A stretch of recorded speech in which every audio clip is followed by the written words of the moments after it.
These were some of the reasons that the government began keeping tabs on the immigrant filmmaker. Although he worked for all of these years in America, he maintained his British citizenship and had no intention of becoming an American citizen. 1942 was a very busy year for Charlie Chaplin, at least in his personal life. Paulette Goddard, co-star of Modern Times and The Great Dictator, divorced Chaplin, and went on to be a star in her own right. In that same year, Charlie met another young lady, whom he falls deeply and permanently in love with, Una O'Neill. Una, although young, is mature beyond her years, perhaps from having grown up in the household of her father, Eugene O'Neill, the famous playwright.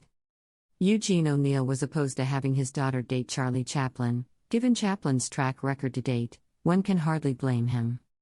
In addition, Chaplin meets another young lady that year, whose relationship to Chaplin would almost seem to confirm the playwright's suspicions, Joan Barry. By all accounts, Joan Barry was a troubled young woman, who had some talent for acting. She had met Charlie Chaplin, who had given her a screen test for a role, but did not hire her for any of his movies. Although they dated on and off, The Great Dictator, nothing serious came of it. But in Joan Barry's mind, it was very serious enough that she breaks into Chaplin's home later that year, armed with a gun. Charlie eventually talked her out of any violence, got her to leave quietly, and then called the police, resulting in a restraining order that should have served to keep her out of Charlie Chaplin's life. Charlie Chaplin in the paternity suit, however, two things happened that next year that prevented that from happening. First was Joan Barry's pregnancy. She named Charlie Chaplin as the father. Second, Charlie married Una O'Neill and, in a very real sense, they lived happily ever after. The couple truly loved each other, were devoted to each other, and grew closer as time went on. In the more immediate term, Charlie Chaplin denied being the father of Joan Barry's child, and a blood test proved his innocence. However, the blood test was inadmissible in the California court at the time, and a jury of his peers ordered Chaplin to pay child support. This is recreated quite well in the 1992 Chaplin movie starring Robert Downey, and is highly recommended viewing. In 1946, the first of Una and Charlie Chaplin's children, Michael, is born. Over the years, he will have 7 more siblings: Josephine, Victoria, Eugene, Jane, Annette, and Christopher.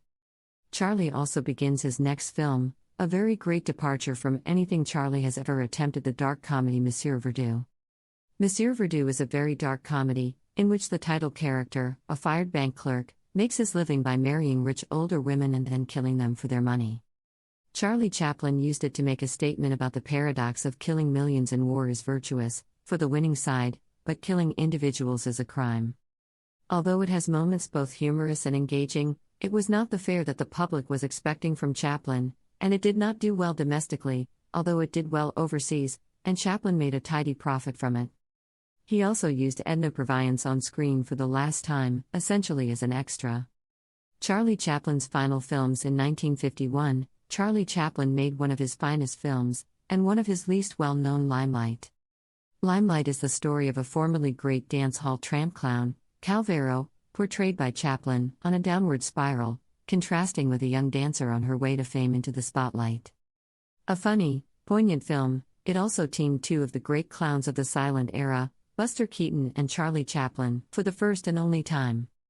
Limelight did not do well at American movie houses, largely due to the false rumors that Chaplin was a communist or communist sympathizer, as well as an organized protest by various unions resulting in theaters refusing to show the film. As a result, it was not seen widely in the United States of America for decades. Years later, when it finally played in Los Angeles, it was nominated for the Best Music Academy Award and won. Charlie Chaplin in exile. After Limelight, Charlie took another vacation to England, wanting to show his new wife and children his native country. Upon leaving the territorial waters of the United States of America, Charlie Chaplin received a cable, informing him that the State Department had rescinded his re-entry permit, effectively locking him out of the country as an undesirable alien. There were many reasons for this: Chaplin's unorthodox political views, the false accusation that he was a communist, and not least of all, money. There would have been an attempt by the federal government to seize Chaplin's assets, which were enormous. However, his wife Una returned to the United States, and promptly took all of the liquid assets, as well as liquidating everything she could, leaving the government without a penny for its trouble. Charlie Chaplin was not, however, a man without a country. He was still a citizen of Great Britain, but he did not desire to live there.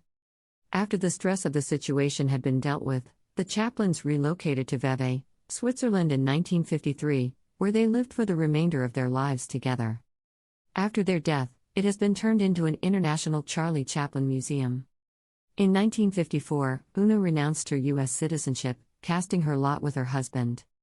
And, ironically, Charlie Chaplin was awarded World Peace Council Prize in that same year.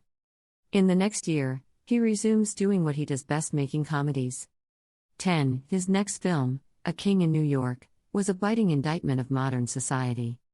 In it, he played the role of King Shadov, an European monarch in exile, who comes to New York to promote the peaceful uses of nuclear power. Along the way, he pokes fun at the Red Scare, commercials, movies, celebrities, movie magazines, and life in urban America. Filmed in England, it was the last film in which he was on screen as a major character. In the same year that A King in New York premiered, Charlie Chaplin's half-brother Wheeler Dryden died.